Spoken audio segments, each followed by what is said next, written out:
பத்தருல் ஹக்னாங்க, சத்தியத்தை மறுப்பது. என்ன சகோதரர்களே, வாப்பாட முடியெல்லாம் பழுத்து வயசாலி வாப்பா மகன் 16 வயசு 17 வயசு நேர்த்து மார்க்கத்தை படிச்சுட்டு வந்து வாப்பா கிட்ட சொல்றாரு, வாப்பா நீங்க செய்யறது பிழை வாப்பா அப்படின்றாரு. வாப்பா சொல்றாரு, நேத்து பெஞ்ச மலைக்கு முளைச்ச காளாண்ணி எனக்கு மார்க்கம் சொல்லித்தர வாரியா? அன்பார்ந்தவர்களே, சத்தியத்தை யார் சொல்கிறார் என்று பார்க்காதீர்கள். சத்தியத்தை மறுப்பது பெருமை. நாங்க எதுக்கு மறுக்கிறோம்? நாம் பள்ளி தலைவர், நேத்து ஓதிட்டு வந்தவர், நேத்து ஆலிமாவி வந்தவர், தலைவருக்கு விரல் நீட்டுற, ஹாஜி நீங்க செய்யறது பிழை ஹாஜி. நீ யாரா எனக்கு மார்க்கம் சொல்ல?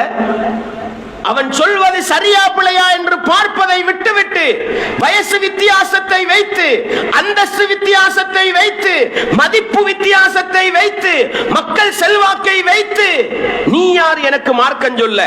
இப்படி புறக்கணிக்கிறோமா? நஊது பில்லாஹ், நஊது பில்லாஹ். அது பெருமையின் அடையாளம்.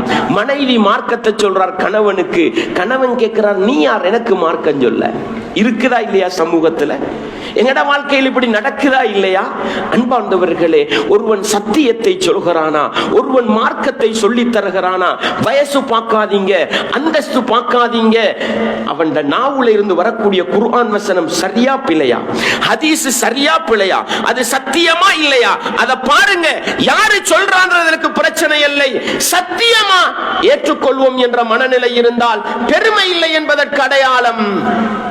இல்லை என்றால் அது பெருமை. அன்பார்ந்தவர்களே, இஸ்லாமிய உறவுகளே, எனவே உண்மையான முஃமின்கள் அல்லாஹ்வுடைய வேத வசனங்களுக்கு கட்டுப்படுவார்கள், தனக்கு சத்தியத்தை சொல்லி தந்த அல்லாஹ்வை துதிப்பார்கள், எந்த ஒரு சந்தர்ப்பத்திலும் பெருமை அடிக்க மாட்டாங்க. பெருமைன்றது ரெண்டு வகை. அடுத்தவனை கேவலமாக நினைத்தால் அதுவும் பெருமை.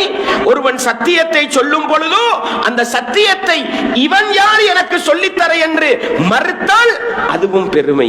இந்த மோசமான குணங்கள் யாருக்கு கிட்ட இருக்காது, உண்மையான முஃமின்களிடத்தில் இருக்காது என்று படைத்தவன் அல்லாஹ் எனக்கும் உங்களுக்கும் பாடம் நடத்துகின்றான். எனவே அன்பார்ந்தவர்களே, இஸ்லாமிய உறவுகளே, இந்த சூரத்து சஜிதா எங்களுக்கு சொல்லித் தருகின்ற இந்த நல்ல பண்புகளை எங்களுக்குள் நாங்கள் உருவாக்கி கொள்வோமாக இருந்தால் இந்த உலகத்திலும் உண்மையான முஃமின்களாக வாழலாம், மறுமையிலும் வெற்றி பெறலாம் என்ற பாடத்தை பெற்றுக்கொண்டு இந்த நல்ல பண்புகளை எங்களுக்குள் நாங்கள் உருவாக்கி கொண்டு உண்மையான முஃமின்களாக வாழ்ந்து மரணிக்க நானும் நீங்களும் முயற்சி செய்வோம். வல்லவன் ரஹ்மான் எனக்கும் உங்களுக்கும் எல்லா ஈமானிய உறவுகளுக்கும் அந்த பாக்கியத்தை தந்தருள வேண்டும்.